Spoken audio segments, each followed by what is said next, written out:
fiscal crisis we were facing. I understand that. And I understand there's going to be ups and downs in political campaigns. I'm happy with where I am. I'm happy with where we're going. We're the underdog. I love being the underdog, and we're going to be just fine starting tonight with Sarah Palin's performance. And I'm confident that as the polls bounce up and down, we're going to be up late on election night. Senator McCain, Jim Kramer here. One of the things that we've heard is that Warren Buffett came out on CNBC and said this bill, this mortgage bill, is going to be great for the taxpayer, and he wants in. He actually wants to invest. Why don't you tell people that those who believe in the American people, those who believe that homeowners will fight to keep their homes are bankable, and you want to be able to invest side by side with the U.S. government because this plan will produce a profit? Well, I think that this plan will produce a profit, and I'm glad to say that when it does, that the taxpayers will be paid back first, which is an important provision in this bill. I also know, Jim, that you and I may have a difference on this curbing of CEO pay, but the fact is CEOs have wrecked their reputation by these exorbitant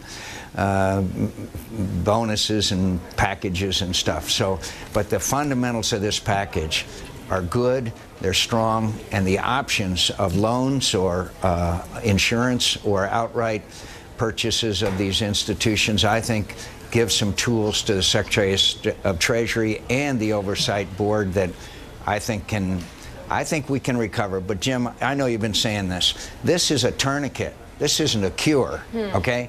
This is a tourniquet to stop the bleeding. Now we have to go about fixing the fundamental problems in our economy, and that's going to be long and hard and tough. Let's not delude anybody about the tough road that lies ahead of us. You've called for the resignation or firing of Christopher Cox, the SEC chairman. He has been quite inept and has hurt Wall Street.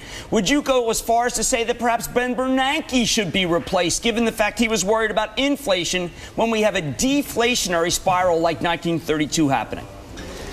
I'm not overall pleased with his performance, but I think it's a little bit different from the person the individual is specifically assigned to regulate. And Chris Cox is a fine and honorable man, don't get me wrong. But when the captain is asleep in the cabin and the ship runs aground, it's the captain that's still responsible. Accountability. Dwight David Eisenhower, the night before the invasion of Normandy, wrote out 2 letters. One praising the men and women for their success, who made that incredible invasion possible, and the other a letter of resignation from the Army in case it had failed, taking full responsibility. We need more leaders like Dwight David Eisenhower. Senator McCain, I had a friend yesterday email me a 2003 New York Times article where the Bush administration and some leaders on Capitol Hill were expressing concern already about Fannie and Freddie, said we needed to take more control of it. Barney Frank was very critical, saying that nothing was wrong with Fannie and Freddie. Other Democrats said that that was the wrong step to take. Let me ask you, where were you in 2003 when the White House and Treasury officials started warning? That's 5 years ago. Started warning about problems that were inside of Fannie and Freddie. I was partially engaged. Let me say that I also had those same concerns. I articulated those concerns 2 years ago, including co-sponsoring legislation to rein them in, to stop these abusive practices. I was actively engaged at that time. A lot of us saw it coming. Look, this is inside the Beltway cronyism of the worst kind. Political campaign contributions. It really is one of the sad stories of America, and it shows the incredible influence of lobbyists and special interests within Washington, D.C. And yeah, I was against it and sponsored legislation to try to bring it under control a couple of years ago. All right, and finally, Senator, you admitted this past week that you are a gambling man. My question is this. Can the Cubbies come back from a 1-0 deficit? Can the Angels come back from a 1-0 deficit? Who's going to make it to the World Series? And if you're a gambling man, who would you put your money on? I don't know.